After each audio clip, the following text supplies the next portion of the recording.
Kita semua tahu banget rasanya kan, frustrasi luar biasa pas kejebak macet. Tapi pernah kepikiran nggak sih kalau di balik semua kekacauan itu sebetulnya ada sains yang bekerja? Oke, mari kita bedah bareng-bareng, karena ada sebuah karya ilmiah keren dari Indonesia yang bakal bantu kita mecahin misteri ini. Misteri utama kita hari ini adalah fenomena yang disebut kemacetan hantu. Namanya aja udah bikin penasaran ya. Itu loh, kemacetan yang kayaknya muncul gitu aja tanpa ada sebab yang jelas di depan kita. Pasti pernah ngalamin kan? Lagi anak-anak nyetir, tiba-tiba semua mobil di depan ngerem mendadak. Kita pun ikut berhenti, nungguin beberapa menit yang rasanya lama banget, lalu lintas jalan lagi. Pas kita maju, loh kok nggak ada apa-apa? Nggak ada kecelakaan, nggak ada mobil mogok. Aneh banget. Sebenarnya apa sih yang terjadi? Jawabannya ada di sebuah konsep yang namanya gelombang kejut.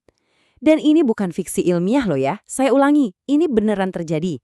Penyebabnya pun sesuatu yang sangat umum kita temui, penyempitan jalan atau bottleneck. Nah, untuk ngebongkar misteri ini, kita nggak akan lihat simulasi komputer yang ribet.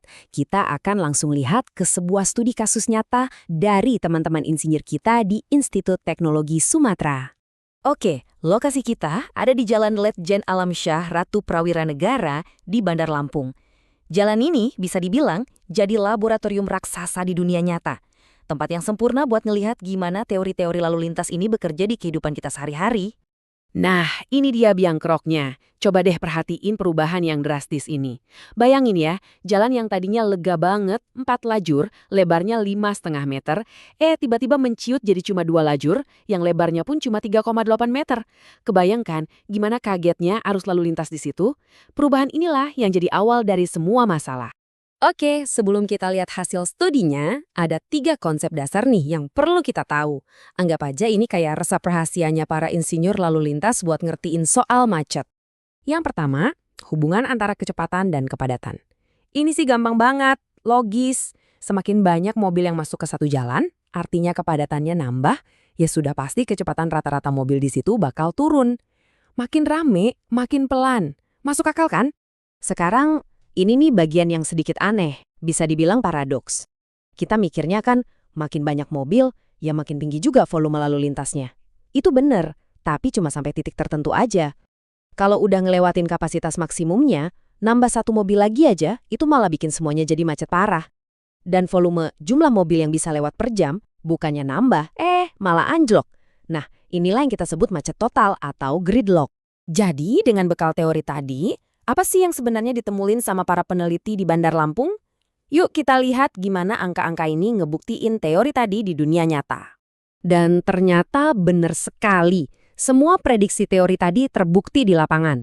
Penyempitan jalan itu benar-benar mengurangi kapasitas jalan, bikin kecepatan kendaraan anjlok, dan yang paling penting, menciptakan antrian yang polanya ternyata bisa dihitung secara matematis.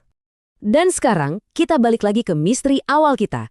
Konsep yang paling menarik dari studi ini, gelombang kejut lalu lintas. Inilah dia penjelasan ilmiah di balik si kemacetan hantu yang sering kita alamin. Jadi apa itu gelombang kejut? Gampangnya gini, bayangin ini kayak riak kemacetan. Sebuah gumpalan mobil padat yang bergeraknya mundur. Dari sumber masalah melawan arah lalu lintas. Nah, inilah hantu yang kita cari-cari selama ini. Proses terbentuknya simple banget, tapi dampaknya luar biasa. Jadi, pas mobil pertama melambat di penyempitan, mobil di belakangnya kan ikutan melambat. Terus di belakangnya lagi dan lagi. Tumpukan mobil yang melambat ini akhirnya menciptakan dinding kepadatan yang bergerak mundur, ngejebak pengemudi yang bahkan belum bisa lihat apa penyebab masalahnya. Ngeselin banget kan? Nah, inilah yang bikin studi ini kuat banget. Para peneliti ini nggak cuma berteori, mereka beneran turun ke jalan, ngumpulin data, dan ngitung si gelombang ini. Mereka mengubah rasa frustrasi kita sehari-hari di jalan menjadi data yang bisa diukur dan dianalisis. Dan ini hasilnya. Para peneliti ngitung kalau ada hambatan kecil aja, misalnya satu mobil yang melambat sesaat, yang cuma berlangsung selama 1 menit, itu bisa menciptakan gelombang kejut yang bikin antrian macet sepanjang hampir 18 meter di belakangnya. Bayangin, cuma gara-gara 1 menit gangguan kecil, ekornya bisa sepanjang itu. Nah, angka yang satu ini benar-benar kuncinya. Tanda negatif di situ artinya gelombang kemacetan itu sendiri bergerak mundur, ngejauhin titik penyempitan dengan kecepatan hampir 6 km per jam. Ini kecepatan penyebaran macet ke belakang. Inilah sains dibalik kenapa kita bisa tiba-tiba berhenti total, padahal sumber masalahnya masih jauh banget di depan. Studi ini juga ngitung waktu pemulihannya.